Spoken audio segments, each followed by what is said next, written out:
네, 안녕하세요. 저는 오늘 여러분과 상악동 거상술에 대처하는 우리의 자세라는 제목으로 강의를 하겠습니다. 저는 구강외과 트레이닝 받고 지금 현재 서울대학교 보라의병원 구강암면외과에서 임상교수로 근무하고 있습니다. 여러분들 잘 부탁드립니다. 상악동 거상술은 상악 구치부의 임플란트 식립 시에 이제는 흔하게 이루어지는 술식이고요. 예지성이 매우 좋고 아주 효과가 좋은 술식으로 정평이 나 있습니다. 하지만 다른 술식과 마찬가지로 많은 합병증을 동반할 수 있습니다. 그 합병증은 환자 전신질환, 그리고 그와 관련된 투약, 상악동 해부학, 상악동의 병소, 그리고 수술 술식, 그리고 보철 과정에 이르기까지 다양한 과정에서 발생할 수 있고요. 수술 중에 생길 수 있는 합병증도 있고 수술 후에 생길 수 있는 합병증도 있습니다. 오늘 저는 여러분들에게 수술 중에 생길 수 있는 합병증 중에 가장 대표적이라고 할 수 있는 상악동막 천공, 즉 멤브레인 퍼포레이션에 대해서 주로 말씀을 드릴 거고요. 그와 연관지어서 천공 시에 생길 수 있는 감염에 대해서 우리 도입부에 살짝만 말씀드리도록 하겠습니다. 천공에 대해서 바로 체어사에 대해서 발생했을 때 매니지먼트 하는 거에 대해서 말씀을 먼저 드릴 거고, 그리고 천공을 예방하기 위한 스텝별 사항에 대해서 말씀드리도록 하겠습니다. 상악동막 천공은 많은 문헌상에서 레터럴 어프로치에서는 50% 이상, 크레스털 어프로치에서는 20% 이상 보고될 만큼 아주 흔한 합병증으로 알려져 있습니다. 천공 발생 시에는 그 그래프트와 사이너스 캐비티가 개통이 되면서 그래프트의 예후, 나아가서 픽스처의 예후가 보장이 안 되고, 그리고 드물게 부비동염이 생기는 경우도 있습니다. 실제로 이 논문은 상악동 거상술 후에 생긴 부비동염에 대해 보고를 한 논문입니다. 지 A 그림에서 보시는 것처럼 좌측 상악동의 상악동 거상술을 하기 전 사진이고요. B 그림은 상악동 거상술 후의 사진인데 모양을 보면 약간의 퍼포레이션이 있는 게 보입니다. C 그림은 그 퍼포레이션으로 인해서 술 후에 부비동염이 생긴 사진이고, D 그림은 이제 부비동염의 치료를 위해서 이비인후과에서 내시경으로 수술하기 전에, 그래프트를 제거하기 전에 본 사진이 D입니다. 그리고 E는 내잘 미오투스, 내잘 캐비티와 사이너스 캐비티의 그 통로인 미들 미오투스의 오스티움을 넓혀서 상악동을 청소하고 그래프트를 제거하고 한 후의 사진이고, F는 상악동염이 해소된 후에 이제 픽스처를 심고 마무리를 한 케이스를 보고한 논문입니다. 이런 식으로 상악동막 천공 시에 이렇게 감염이 생길 수가 있습니다.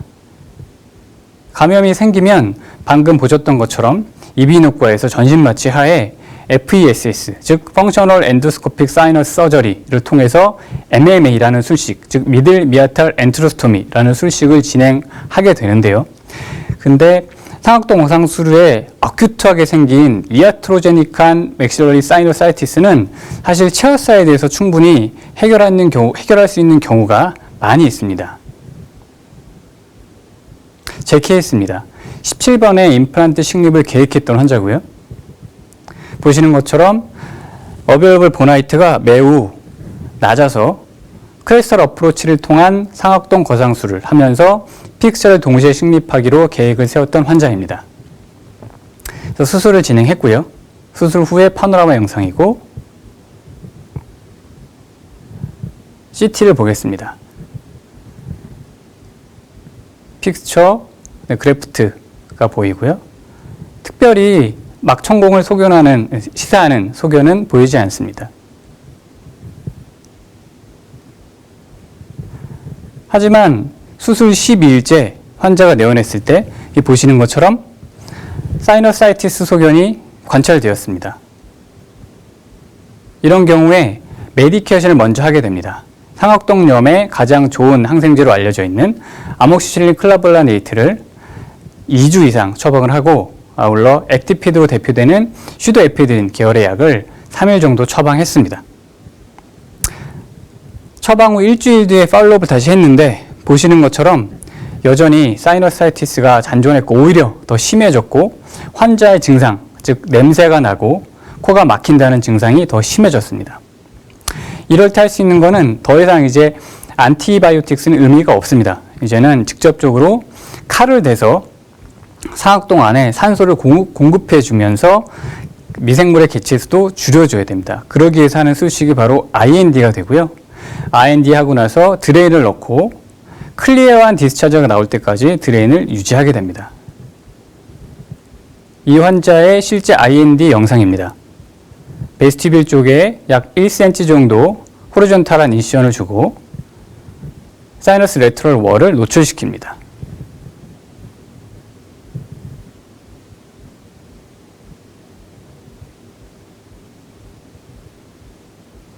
뮤코피리오스티알 풀시크니스 플랩을 박리하고요.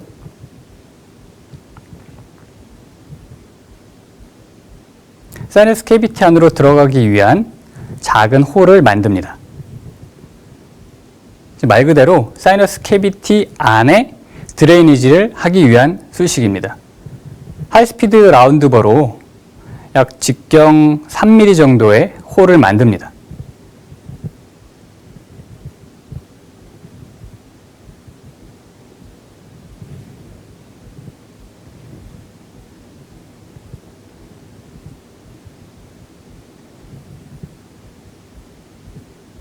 그래서 상악동 안으로 바로 들어가는 이런 통로를 비교적 어렵지 않게 만들 수가 있습니다.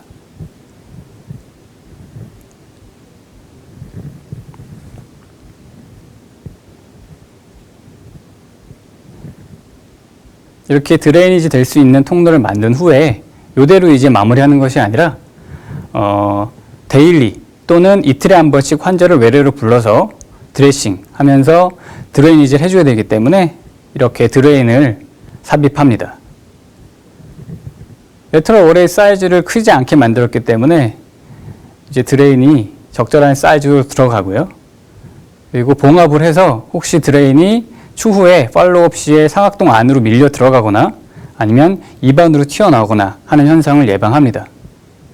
한 군데만 슈처를 해주면은 혹시 풀릴 수가 있기 때문에 한 최소 2군데 정도 앞뒤로 봉합을 해서 드레인을 유지해 줍니다.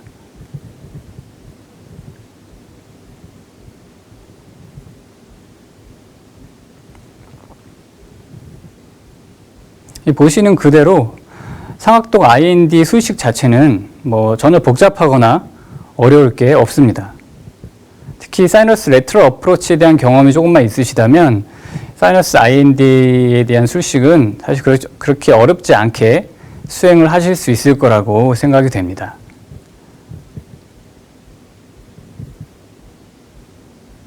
그래서 이렇게 드레인을 고정한 후에 환자를 자리에 앉혀서 사이너스 캐비티를 이리게이션 하게 됩니다. 보시는 것처럼 퍼스가 같이 드레인이 되고요.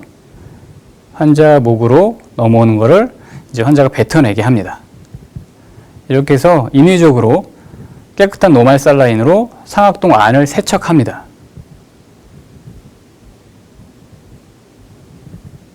그래서 몇 번 이렇게 이리게이션을 하면 환자가 뱉어내는 이제 드레이니지에서 나온 것들이 깨끗해지는 것 같지만 사실 다음날 또 드레인을 해보면 또 지저분한 것들이 나오게 됩니다. 일주일 뒤입니다. 일주일 뒤에 CT를 찍어서 상악동염이 어느 정도 줄어든 걸 확인하고 또 드레인 하면서 이게 코로도 물이 나오는 걸 확인합니다. 즉 오스티움이 열려 있다는 뜻이죠. 그래서 다행히 IND가 효과가 있어서 상악동염에 많은 호전이 있었기 때문에 이제는 드레인을 제거할 겁니다. 드레인을 제거하기 전에 마지막으로 몇 번 더 이리게이션을 해주고요. 깨끗한 게 나오는 걸 계속 확인하고 보시는 것처럼 드레인을 제거합니다. 드레인 제거 후에는 따로 봉합하지 않습니다. 그대로 세컨드리 힐링이 잘 되고 오로엔트럴 커뮤니케이션은 생기지 않습니다.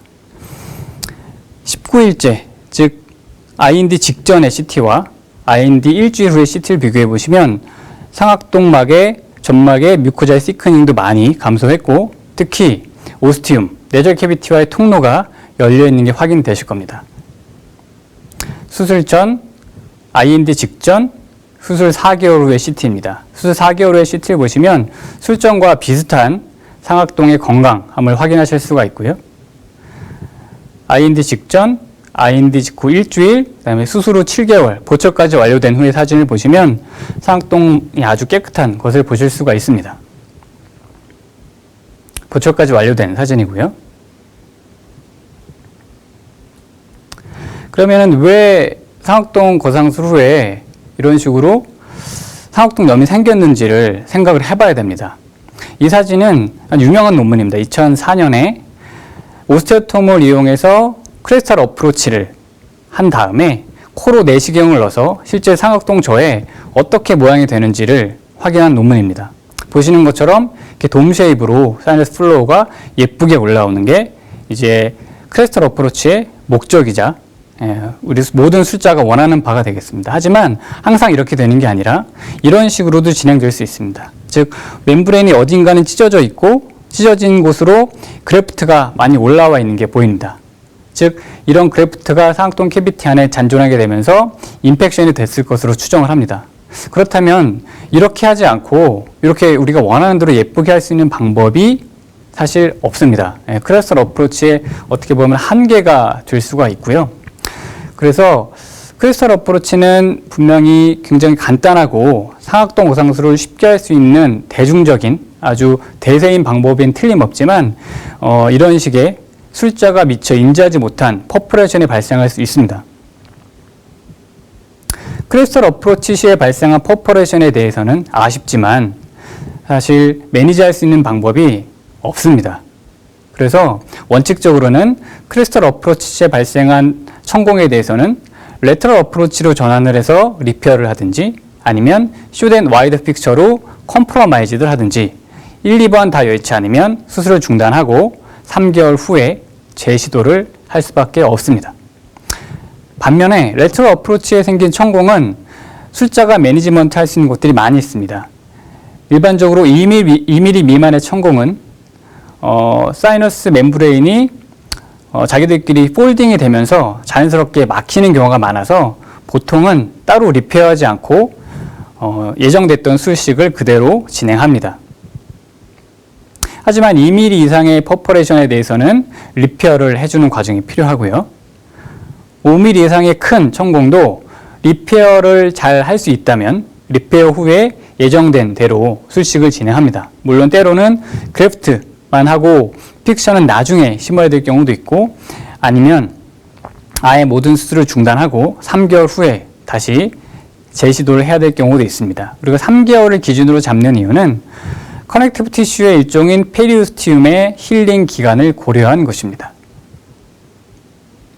리페어 시에 술자가 판단할 것은 이 리페어가 쉬울지 어려울지입니다. A 그림에서 보시는 것처럼 퍼퍼레이션 된 부위가 다 눈으로 확인이 되고 게다가 인접치 측은과 충분히 떨어져 있습니다. 이런 경우가 쉬운 리페어 케이스고요. 보시는 것처럼 퍼퍼레이션 된 부위가 눈으로 다 확인이 되지 않고 인접치 측은과도 너무 가까운 경우, 이런 경우가 어려운 리페어 케이스가 되겠습니다. 리페어 방법은 크게 4가지로 구분해서 말씀드릴 수 있겠습니다. 일단 제가 현재까지 가장 선호하는 방법인 흡수성 차폐막을 쓴 방법입니다. 이 방법은 퍼퍼레이션 된 부위를 세이프티 마진을 충분히 주고 흡수성 차폐막으로 덮어주는 방식입니다. 찢어진 옷을 헝겊으로 기우는 것과 유사하다고 보시면 되고요.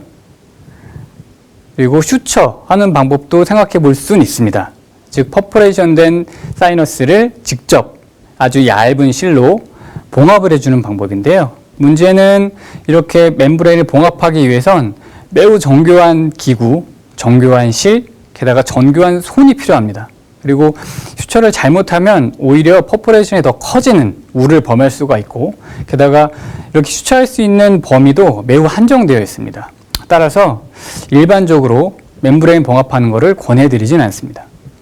그 다음에 유용하게 쓸 수 있는 방법이 바로 티슈 어데시브를 사용하는 방법입니다. 이 방법은 제가 앞서 말씀드린 흡수성 차폐막을 쓰는 방법과는 근본적으로 다른 컨셉을 갖고 있습니다. 차폐막을 쓰는 방법은 그 멤브레인에 집중해서 멤브레인을 기우는 방법이라면, 티슈 어데시브는 퍼포레이션된 멤브레인은 더 이상 신경 쓰지 않고 이제는 그래프트만 신경 씁니다. 이제 그래프트를 하고 그 그래프트가 캐비티 안으로 자유롭게 흩날리지 않기 위해서 그래프트를 잡아주는 목적으로 티슈 어데시브를 쓰게 됩니다. 티슈 어데시브를 구강 내에 넣고 나면 한 2주 정도 유지가 됩니다. 2주 정도면은 사이너스 멤브레인의 에피셀리알 포션이 어느 정도 힐링이 되는 시기이기 때문에 그 기간만 버텨주면은 사이너스 캐비티 안으로 그래프트가 자유롭게 흩날리는 것을 예방할 수 있다고 알려져 있습니다. 이 부분은 제가 존경하는 김경원 원장님께서 많이 강조를 하시는 부분이고 또 강의도 많이 하시기 때문에 그 부분을 참고하시면 좋겠습니다. 마지막으로 PRF는 작은 사이즈의 천공에 유용하게 사용할 수 있는 방법으로 알려져 있습니다. 저는 오늘 제가 가장 익숙하고 일단 전통적으로는 리페어의 표준으로 되어 있는 흡수성 차폐막을 사용한 천공을 리페어를 위주로 말씀드리겠습니다. 일단 차폐막의 선정에서는 다음 세 가지를 고려해야 됩니다. 일단 차폐막이 멤브레인에 충분한 어데시브니스를 갖추고 있어야 되고요.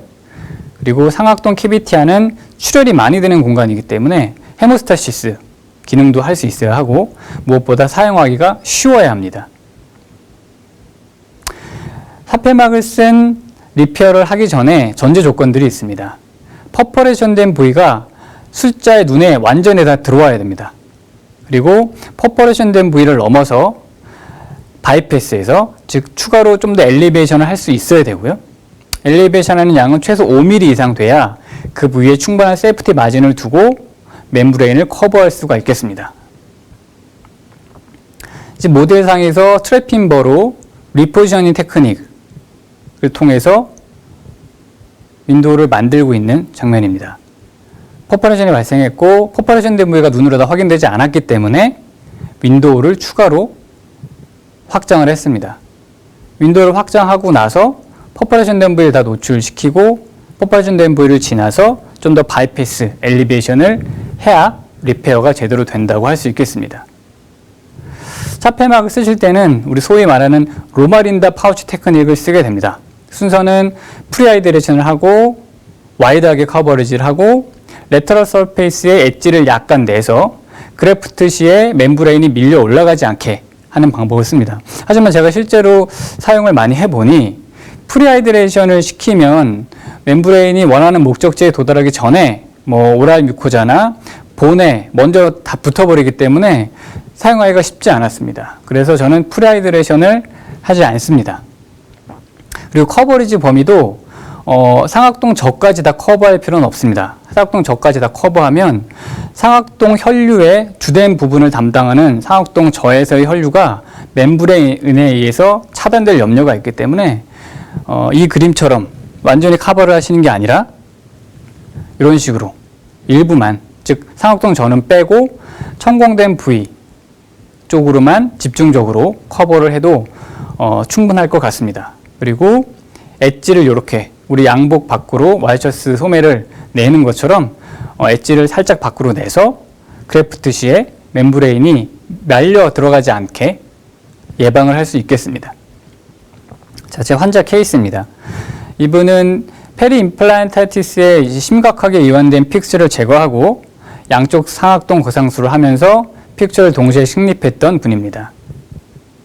좌측 상악동 거상술을 하고 있습니다. 윈도우를 만들었고요. 마진 부위부터 사이너스 큐렛으로 조심스럽게 박리하고 있습니다. 박리하는 중에 퍼포레이션이 발생했습니다. 우리 멤브레인 특유의 색이 약간 페일한 블루 내지는 그레이 색깔인데 갑자기 까맣게 보이는 부분이 나온다. 그러면 그 부분이 바로 퍼포레이션 된 거라고 보시면 되고요. 지금 천공 부위가 눈으로 다 확인되지 않기 때문에 후방으로 윈도우를 좀 더 확장해서 눈으로 다 확인을 했습니다. 그리고 퍼포레이션 된 부위를 지나서 좀 더 박리를 해준 후에 세이프티 마진 5mm 정도를 더 덮을 수 있게 차폐막을 사용하고 있습니다. 이후 과정은 퍼포레이션 되지 않은 증례와 같습니다. 그래프트를 하고요. 이런 식으로 엣지를 반드시 밖으로 냅니다. 그리고 가이드 등을 써서 픽처 식립 부위를 드릴링을 하고 이제 픽처를 식립합니다.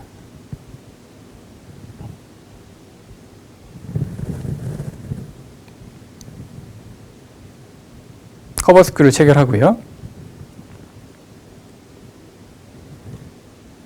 윈도우를 리포지셔닝하고 멤브레인의 엣지를 다시 한번 확인하고요. 그래프트를 추가로 더 해주고 차폐막으로 윈도우 부위를 커버하고 그리고 봉합을 하고 마무리를 했습니다.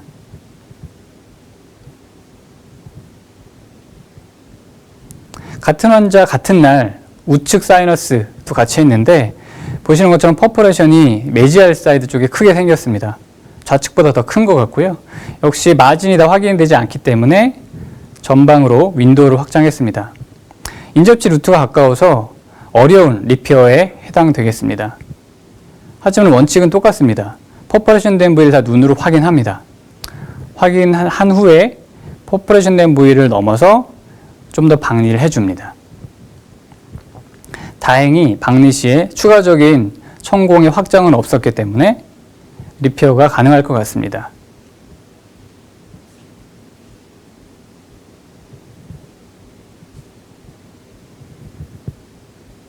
마진 부위가 숫자의 눈으로 다 확인이 되면 그 이후의 리페어는 어렵지 않습니다. 역시 흡성 차폐막을 써서 천공 부위를 충분히 덮을 수 있게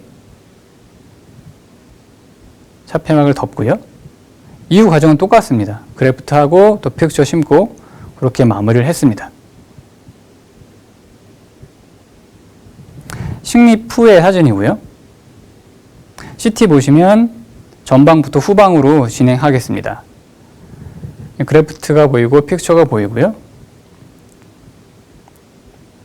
이렇게 퍼포레이션이 발생했을 경우에는 퍼포레이션 된 부위를 지나서 추가적으로 박리를 해줘야 되기 때문에 박리량이 퍼포레이션 되지 않은 증례보다는 좀 많아지는 경향이 있습니다. 그러면서 자연스럽게 그래프트도 좀 더 많이 들어가는 경향이 있는 것 같습니다.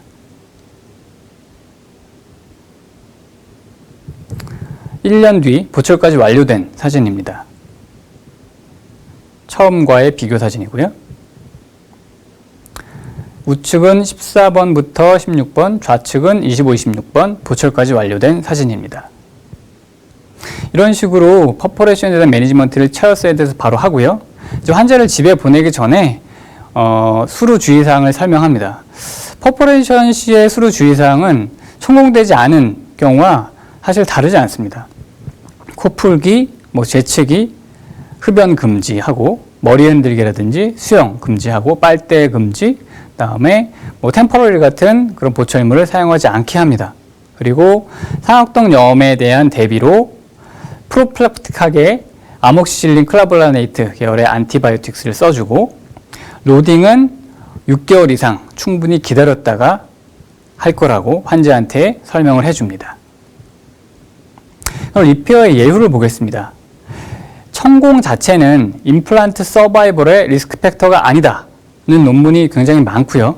그리고 서바이벌 레이트와 본 포메이션 정도가 천공되지 않은 증례와 비교했을 때도 큰 차이가 없다는 논문이 굉장히 많이 발견되고 있습니다.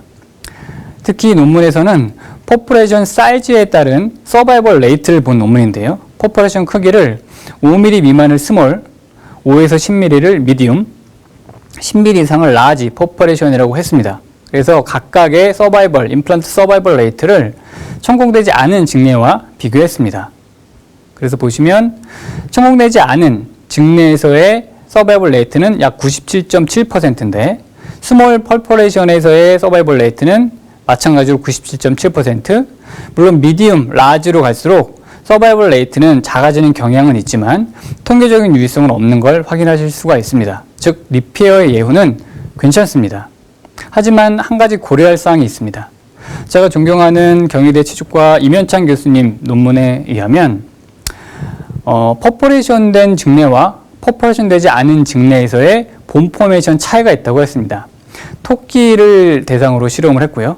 사이너스에 일부러 퍼포레이션을 내고 그거를 흡성 차폐막으로 리페어한 경우와 퍼포레이션 되지 않은, 즉 컨트롤을 비교했습니다.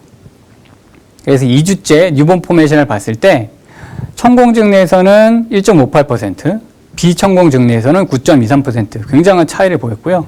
4주째도 천공증 내에서는 10.43%, 비천공증 내에서는 17.86%, 즉 뉴본 포메이션은 아무래도 늦어지는 경향이 있는 게 확인되었습니다. 그리고 제가 실제로 임상적으로 봐도 뉴본 포메이션은 천공증 내에서 좀 늦어지는 것 같습니다. 그래서 천공 시에 리페어의 예후는 좋지만 다만 로딩 시기는 뉴본 포메이션 시기가 늦어지는 것을 고려해서 천공되지 않은 증례보다는 좀 더 늦게, 즉 좀 더 충분히 기다렸다가 로딩을 가하는 게 좋을 것 같습니다. 자, 그럼 이제 치얼사이드에서 리페어하는 것, 그리고 예후, 그리고 로딩 시기까지 한번 봤습니다. 그럼 이제는 자리에 차분히 앉아서 퍼포레이션이 왜 됐는지를 한번 고민해 볼 시간입니다. 서저리와 관련된 팩터가 이렇게 있고 아나토미와 관련된 팩터도 이렇게 나열해 볼 수가 있습니다. 수술 시에서는 첫 번째로 윈도우 프리퍼레이션을 할 때 퍼포레이션이 발생할 수가 있습니다. 실제로 우리 유명한 푸거조터 선생님은 레터럴 어프로치에서 가장 어려운 스텝이 바로 윈도우를 만드는 과정이다 라고 하실 정도로 이 스텝에서 퍼포레이션이 많이 발생합니다. 지금 보시는 거는 윈도우를 만드는 여러 가지 방법입니다. 그래서 A 같은 경우가 전통적인 방법이고요. 라운드 벌을 이용해서 동그랗게 윈도우를 만들고 추후에 다시 리포지셔닝 하는 방법이고요. B와 C는 이제 윈도우를 그라인딩 하는 방법입니다. D 같은 경우는 A와 컨셉은 같지만 이제 트랩핀버 등을 사용해서 동그랗게 윈도우를 만드는 방법인데 A 같은 방법을 하실 때는 이제 중요한 거는 저 라운드 버가 본을 누르지 않는, 즉 붓질 또는 빗질 하는 식으로 쓸면서 드릴 사용하셔야 퍼포레이션이 되지 않습니다. 뭐 되지는 않을 수 없겠죠. 예방을 어느 정도 할 수가 있습니다. 하지만 D 같은 경우는 그런 식으로 빗질하는 액션을 사용할 수가 없고 푸시 할 수밖에 없기 때문에 좀 위험한 것 같습니다. 그래서 레터럴 어프로치 경험이 많지 않은 분이라면 이제 이런 트랩핀버를 써서 윈도우를 만드는 방법은 좀 지양하시라고 말씀드리고 싶습니다. 그래서 A, B, C 어떤 방법도 괜찮지만 제 개인적인 의견으로 좀 더 쉬운 방법은 B 아니면 C, 즉 그라인딩 테크닉이 좀 더 상악동막 천공을 예방할 수 있는 좋은 방법이지 않을까 싶습니다. 윈도우의 위치를 고려하실 때 시야를 고려하셔야 됩니다. 시야를 고려한다면 윈도우 위치를 전방으로 가져갈 수밖에 없습니다. 영상을 보시겠습니다. 지금 그라인딩 테크닉으로 레터럴 어프로치를 하고 있는 영상이고요. 그래서 윈도우를 조그맣게 만든 후에 마진 부위부터 사이너스 큐렛으로 박리하고 있습니다. 윈도우 사이즈가 좀 작다고 판단이 들어서 박리를 일부 살짝 한 후에 윈도우의 크기를 좀 더 넓혔습니다. 그래서 추후에 사용될 사이너스 큐렛이 사이너스 캐비티 안에서 자유자재로 움직일 수 있게 윈도우를 좀 더 확장을 했고요. 이제 박리를 할 겁니다.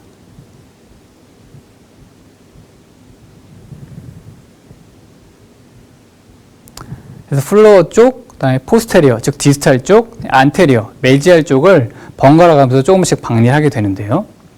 레터럴 어프로치의 장점은 이 멤브레인을 직접 눈으로 보면서 박리할 수 있다는 큰 장점이 있지만 보시는 것처럼 메지알 쪽은 블라인드입니다. 환자가 누워있고 우리는 기본적으로 환자의 앞에서 수술하는 상황이기 때문에 이 플로어나 디스탈 쪽처럼 눈으로 보면서 멤브레인을 박리할 수가 없습니다.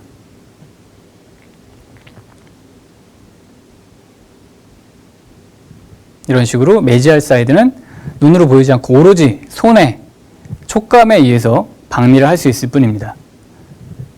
아무래도 보지 않고 블라인드로 박리를 하게 되기 때문에 이 부위가 천공이 좀 더 잘 생길 수 있을 겁니다.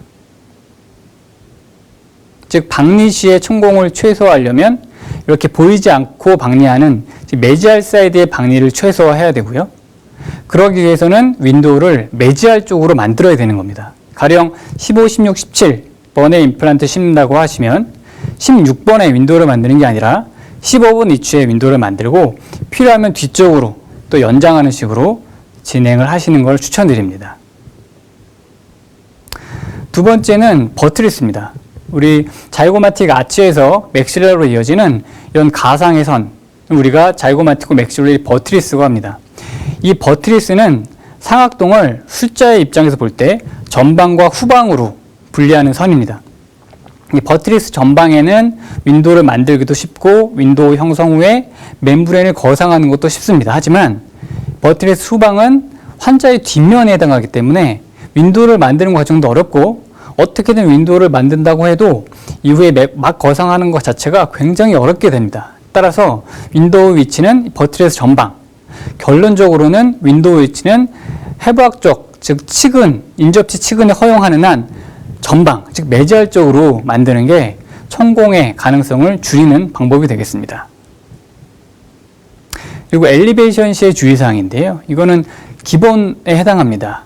즉, 막 거상은 기본적으로 뮤코피르스텔 풀시퀀스 플랩을 거상하는 블런트 다이섹션의 원칙에 준해서 큐렛의 팁이 항상 본에 닿아 있어야 됩니다.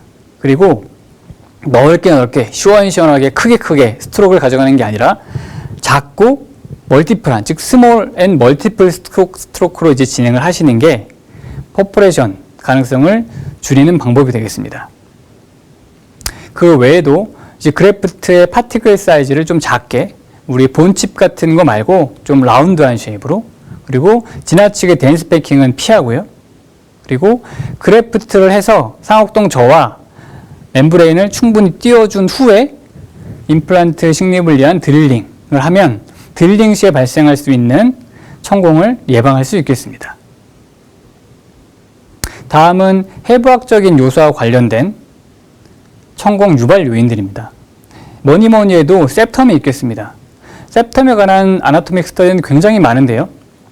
2011년 논문을 보면 약 400개의 사이너스를 연구했는데 그 중에 111개의 사이너스에서 셉텀을 관찰했다고 하였습니다. 환자 기준으로는 약 37%의 환자에서 셉텀이 관찰됐고요. 안테리어, 미들, 포스테리어, 즉 소구치, 대구치, 튜브러스티로 구분했을 때 약 50% 정도가 대구치 부위에서 존재했고 그 방향은 이제 세지탈로 가는 경우도 있지만 이런 식으로 이렇게 버칼로 가는 경우도 있다고 하였습니다. 그리고 버칼로 가되 보코팔라탈로 가되 완전히 처음부터 끝까지 가 있는 경우가 한 4분의 3 정도, 그리고 이렇게 중간에 끊겨져 있는 경우가 약 4분의 1 정도라고 했고, 셉텀의 높이는 사이너스 플로어에서 아나저까지 끝까지 올라가는 게 아니고 약 8mm 정도의 우뚝선 기둥 형태로 존재한다고 하였습니다. 물론 개개 환자의 셉텀의 아나토미는 살짝 다를 거고요. 각 환자의 CT를 확인해서 술전에 셉텀이 어떤 양상으로 진행하고 있는지 면밀히 확인을 하고 수술에 임하셔야 될 겁니다. 셉텀에 대한 솔루션은요, 일단 피할 수 있으면 피합니다. 하지만 피할 수 없다면 레터럴 어프로치에서는 윈도우를 여러 개 만들면서 접근하고요. 크레스털 어프로치에서는 셉텀을 그라인딩하면서 픽처를 식립할 수가 있습니다. 환자 케이스입니다. 지금 10번 때 임플란트 식립이 필요한 환자였고요. 보시는 것처럼 리치 하이트는 좀 부족한 편이고 게다가 셉텀이 관찰되었습니다. 그래서 어떻게든 피할 수 있으면 피합니다. 지금 CT 보시면은 호리존탈하게도 어그멘테이션이 필요한 케이스였기 때문에 이 케이스는 일단 호리존탈 어그멘테이션을 블락본으로 먼저 하고 약 6개월 뒤에 임플란트를 식립했던 케이스입니다. 보시면 후방 쪽은 셉텀을 기준으로 레트럴 어프로치로 식립을 했고요. 전방 쪽은 크레스털 어프로치로 식립을 했습니다. 이런 식으로 셉텀을 피해서 따로따로 이제 식립을 하게 됩니다. 하지만 이렇게 피할 수 없는 경우도 있습니다. 즉 우측 위에 임플란트 식립해야 되는데 리치 하이트가 많이 부족해서 셉텀을 피해서 레트럴 어프로치를 해야 되는 경우입니다. 이런 경우는 그라인딩 테크닉으로 레터럴 월을 살살살 이제 삭제를 합니다. 그래서 이렇게 septum이 노출되고요. 노출된 septum을 기준으로 앞과 뒤를 따로따로 막 거상을 하게 됩니다. 이런 식으로 septum이 이제 보이고요. 이때 주의사항은 이 septum의 높이입니다. septum이 상악동 저부터 안와 저까지 끝까지 올라가 있는 게 아니라 중간에 뚝 끊긴 기둥으로 존재합니다. 아까 제가 해부학에서 약 8mm 정도 높이라고 했습니다. 물론 정확한 건 환자 케이스마다 다르겠지만, 즉 환자 CT에서 확인을 해서 septum의 이 높이 이상은 막을 방해할 수 없습니다. 그 이상을 넘어서 방해하다 보면 그 부위에서 바로 퍼포레이션이 생길 수 있기 때문에 그 부위, 즉 septum의 이제 제일 높은 곳, 그쪽은 박리를 굉장히 주의하셔야 됩니다. 이렇게 박리를 잘 했으면 이후 과정은 똑같습니다. 그래프트하고 픽처 심고 마무리를 했고요. 식립 후의 사진이고, 식립 전 파노라마, septum이 이렇게 있는 상황이고요. 1년 뒤, 3년 뒤 보철까지 완료된 사진입니다. 양호한 결과를 보여주고 있습니다. 그 다음은 크레스탈 어프로치에서의 솔루션인데요. 크레스탈 어프로치 할 때 septum을 피할 수 없는 증례라고 하면 우연히도 septum 위치에 픽처가 딱 들어가야 하는 경우를 들 수 있겠습니다. 이런 식으로 크레스탈 어프로치용 드릴을 써서 septum을 갈아야 픽처를 식립할 수 있습니다. 크레스탈 어프로치용 드릴, 카스키트도 마찬가지고 이런 드릴은 비교적 안전하게 퍼포레이션을 시키지 않으면서 거의 코텍스로 구성되어 있는 septum을 갈아내는데 아주 유용합니다. 물론 septum 위치를 정확히 드릴링 해야 되기 때문에 우리 디지털 가이드를 활용하는 게 필요하겠습니다. 그래서 이렇게 septum 부위에 임플란트를 식립한 후의 사진이고요. 전 사진, 식립하고 보철까지 완료된 후의 사진입니다. 자, 다음은 멤브레인의 두께인데요. 보통 생각하시기에 멤브레인 두께가 얇으면 퍼포레이션이 더 잘 될 거다 생각하실 수 있는데요. 실제로 2016년에 발표된 어떤 논문에서는 두께가 1, 2mm일 때가 퍼포레이션 레이트가 가장 적고, 두께가 얇아지면 천공이 더 많아지는 건 맞지만 오히려 두께가 두꺼워졌더니 더 천공이 늘었다는 보고가 있었습니다. 실제로 다른 논문에서도 2mm 미만의 시크니스는 천공이나 포스트오피 컴플리케이션과 크게 관련이 없지만 2mm 이상의 시크니스를 보일 때는 임플란트 실패와 관련이 있다는 보고를 한 논문도 있습니다. 결국 사이너스 멤브레인에 뮤코잘 시크닝이 있을 경우에는 천공의 리스크 팩터라고 생각을 하시고 접근을 하시는 게 좋을 것 같습니다. 그리고 월 컨벡시티인데요. 이건 앞에서 말씀드렸던 윈도우 위치를 가급적 메지알로 옮긴다는 것과 일맥상통하는 얘기입니다. 즉 이렇게 레터럴 월의 컨벡시티를 볼 수가 있는데, 컨벡시티가 심한 경우가 보통 버트리스가 전방에 위치한 경우입니다. 그림에서 보시는 것처럼 제가 버트리스를 지금 가상으로 그리고 있고요. 이렇게. 그리고 임플란트 식립 위치도 표시하고 있습니다. 임플란트 식립이 돼야 되는 위치는 CT상에서 이 부위가 되고요. 하지만 윈도우를 저 부위 만들면 버트리스 후방에 윈도우가 만들어지기 때문에 수술 자체가 어려워집니다. 그래서 제가 지금 그림 그리고 있는 것처럼 윈도우 위치를 가급적이면 버트리스에 조금이라도 걸칠 수 있게 윈도우를 만들어야 이후의 과정이 비교적 수월해집니다. 다음은 플로어의 불규칙성인데요. 우리 그림에서 보시는 것처럼 상악동전은 이렇게 드넓고 하얀 백사장 같지 않고 이런 몽돌 해변이라고 보시면 되겠습니다. 즉 루트, 기존의 잔존에 있던 루트의 컨피그레이션이 그대로 남아있기 때문에 울퉁불퉁합니다. 실제로 사이너스 멤브레인 하방으로 이렇게 움푹 패여져 있는 불규칙성을 확인할 수가 있습니다. 이런 부위를 큐렛을 써서 쓱 지나가다가 우리 과속방지턱에 고속으로 달리는 차가 갑자기 튀는 것처럼 퍼포레이션이 발생할 수 있기 때문에 앞에서 말씀드렸듯이 멤브레인 거상을 위한 큐레티지는 스몰 앤 멀티플 스토크를 사용하시는 게 좋겠습니다. 그리고 마지막으로 사이너스의 모양인데요. 일반적으로 내로우한 사이너스가 크레스탈 어프로치에 유리하고 와이드한 사이너스는 레터럴 어프로치에 유리하다고 알려져 있습니다. 즉 내로우한 사이너스는 레터럴 어프로치보다 크레스탈 어프로치를 진행하는 것이 아무래도 성공 가능성을 줄이면서 막을 잘 방지할 수 있는 방법이 될 거고요. 넓고 평평한 사이너스는 당연히 크레스터 어프로치보다는 레터럴 어프로치 하는 것이 퍼포레이션 없이 충분히 막을 방지할 수 있는 방법이 될 것입니다. 이상 멤브레인 퍼포레이션과 관련된 여러 가지 고려할 사항들, 예방법에 대해서 봤는데요. 이제 제 강의를 정리하고자 합니다. 정리는 퍼포레이션에 대한 이제 저의 생각을 말씀드리고자 합니다. 지금까지 쭉 말씀드렸던 것처럼 퍼포레이션 될 수 있는 가능성은 매우 많습니다. 군데군데 위험 요소가 너무 많고요.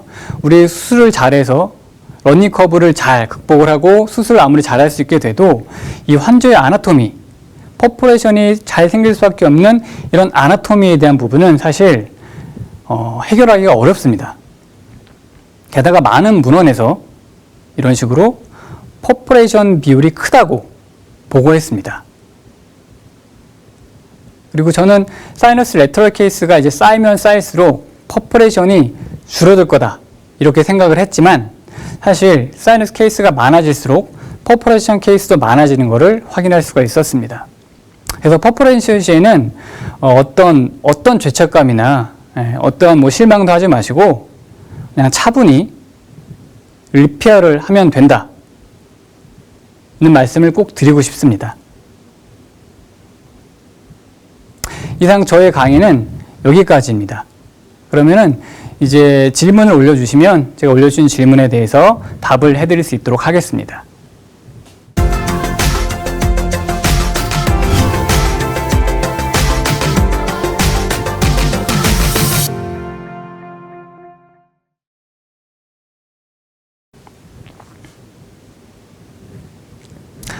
질문이 올라왔습니다. 사이너스 캐비티 INDC에 한 번에 몇 밀리리터의 살라인을 사용해서 사이너스 내부를 이리게이션 하는지. 요거는 그 사이너스의 볼륨에 대한 해부학적 지식이 있으면 되는데요. 환자마다 뭐 환자 나이에 따라 성별에 따라 뭐 차이는 있지만 보통 상악동 평균 부피는 약 15cc 정도라고 알려져 있기 때문에 한 번에 살라인 이리게이션 하는 양은 한 15cc 정도, 즉 15cc를 쭉 짜놓고 환자 머리 흔들고 드레인하고 또 15cc 짜놓고 드레인하고 그런 식으로 하시면 되겠습니다.